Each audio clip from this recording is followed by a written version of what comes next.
तर इथे मी एका बाजूला आता वाटण करणार आहे. वाटण्यासाठी मला इथे थोडंसं ओलं खोबरं घेतलं आहे मी इथे. साधारण हे मला वाटतं 2-3 चम्मच असेल. याच्यामध्ये मी थोडंसं इथे घेतलं आहे लसूण, इथे घेतली आहे मिरची, आलं आणि कोथिंबीर. ह्याला आपल्याला ग्राइंड करून घ्यायचं आहे. आपल्याला हे करायचं आहे कोळंबीसाठी. कोळंबीचा आपल्याला रस्सा बनवायचा आहे. त्यासाठी आपल्याला हे वाटप हवं आहे. तर हे आपण वाटप करून घेऊयात. इथे मी वाटण वाटून घेतलेलं आहे. मी थोड्याशा इथे लसूणच्या पाकळ्या घेतल्या आहेत म्हणजे भाजीत टाकण्यासाठी. आणि इथे 4 बारीक कांदे घेतले आहेत कापून. आणि आता इथे मी कढई ठेवली आहे. तेल गरम करायला आता ठेवूयात.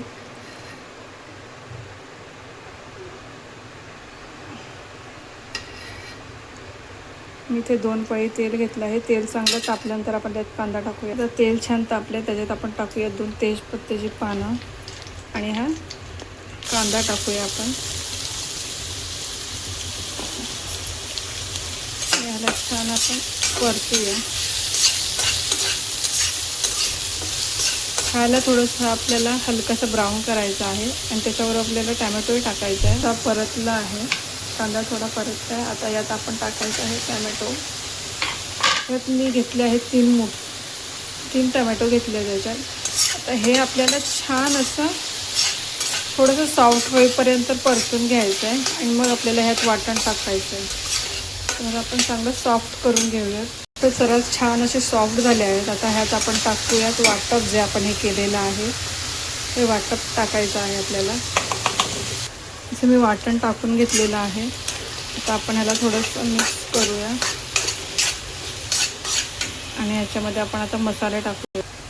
आता ह्याच्यामध्ये मी टाकते हा घरगुती मसाला आहे. हे मी इथे 2 चम्मच टाकत आहे. इथे मी थोडीशी हळद घेते. इथे आपल्याला काश्मीरी लाल मिरची पावडर घेतली आहे मी इथे. धणे जिरे पूड टाकले आणि इथे मी परत चिकन मसाला टाकत आहे थोडासा. तुम्हाला जर आवडत असेल तर टाका, नसेल आवडत तर नाही टाकलं तरी चालेल, पण ह्याच्याने एक टेस्ट छान येते. आणि आपल्याला आता हे मिक्स करून घ्यायचं आहे आणि ह्याला तेल सुटेपर्यंत आपल्याला छान असं भाजून घ्यायचा आहे मसाला, जेणेकरून हा आपल्याला खाताना कच्चा नाही लागणार आणि मसाला नाही लागणार. त्यामुळे ह्याला तेल सुटेपर्यंत छान असं आपण परतून घेऊया. इथे बघू शकता, इथे छान असं तेल सुटलेलं आहे आपल्या जे आपण वाटण आता छान तेल सुटेपर्यंत करून घेतलं आहे. छान असं तेल सुटलं आहे. अजून ह्याला जर आपण 2 मिनटं परतूयात. हे बघू शकता ह्याला तेल सुटत आहे मसाल्याला आपल्या. ह्याला अजून आपण थोडा 2 मिनटं परतून घेऊया. आहे 2 बटाटे घेतले आहेत. इथे आपली कोळंबी आहे आणि इथे आपण टाकणार आहोत थोडीशी लसूण. खायला खूप छान लागते. तर हे आपण आता टाकून घेऊया त्याच्यात. आणि हे 2 बटाटे आहेत जे मी घेतले आहेत ते पण टाकून घेऊयात आणि ह्याला मिक्स करूया आपण.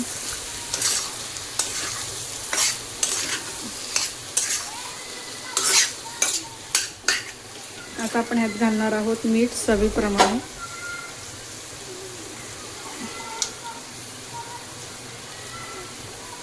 आणि आपण ह्याला आता पाणी सुटेपर्यंत झाकण ठेवून देऊयात आणि मग ह्याला आपण छान असं पाणी सुटल्यानंतर आपण ह्याला पाणी ओतणार आहोत. आपण ह्याला छान 5 ते 10 मिनटं असं ह्याच्यावर पाणी टाकूया झाकणावर आणि ह्याला 5 ते 10 मिनटं 2-2 मिनटांनी बघत, खाली लागलं नाही पाहिजे, आपण ह्याला बघत ह्याला छान पाणी सुटू देपर्यंत ठेवायचं.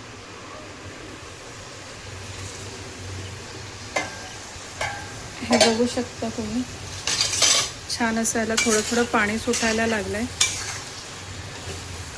पण ह्याला परत ठेवणार आहोत असंच आणि ह्याला अजून छान असं पाणी सुटू देणार आहोत.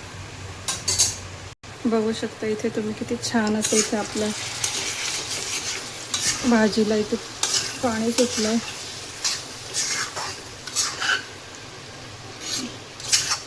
आणि आता आपण ह्याच्यामध्ये टाकणार आहोत पाणी. हे जे आपण मिक्सरच्या भांड्यात वाटप केलेलं होतं त्याच्यातच थोडंसं पाणी ॲड करून मी पाणी टाकते. पाणी तुम्हाला हवं त्याच्यामध्ये कमी जास्त करू शकता. म्हणजे जर तुम्हाला जास्त पातळ हवं असेल तर तसं करू शकता, किंवा पाणी नाही टाकलं आणि सुक्कच जर बनवलं तरी पण छान लागेल. आता हे पाणी एवढं मी टाकलेलं आहे, मला एवढंच पाहिजे आहे. आता मी ह्याला परत ह्याच्यावर झाकण ठेवून परत ह्याला 5 ते 10 मिनटं शिजवणार आहे चांगलं. बटाटा आणि कोळंबी शिजेपर्यंत पाणी ठेवून. कोळंबीचा रस्सा रेडी होत आलेला आहे. त्यात मी कोकम विसरली होती, तर मी ह्यात थोडंसं कोकम टाकते आणि ह्याला परत एकदा आपण छान अशी उकळी येईपर्यंत शिजवून घेऊया. एवढा छान असा रस्सा तयार झालेला आहे. आणि यात तुम्ही बघू शकता, ह्यात आपले बटाटाही छान असा शिजलेला आहे. म्हणजे आपली भाजी ही रेडी झालेली आहे. त्याला 5 मिनटं मी छान उकळी येऊ देणार आहे आणि मग आपण गॅस बंद करूया. हे बघा, छान अशी उकळी आलेली आहे 5 मिनटानंतर. आता ह्याच्यावर आपण हिरवी कोथिंबीर घालून घेऊया.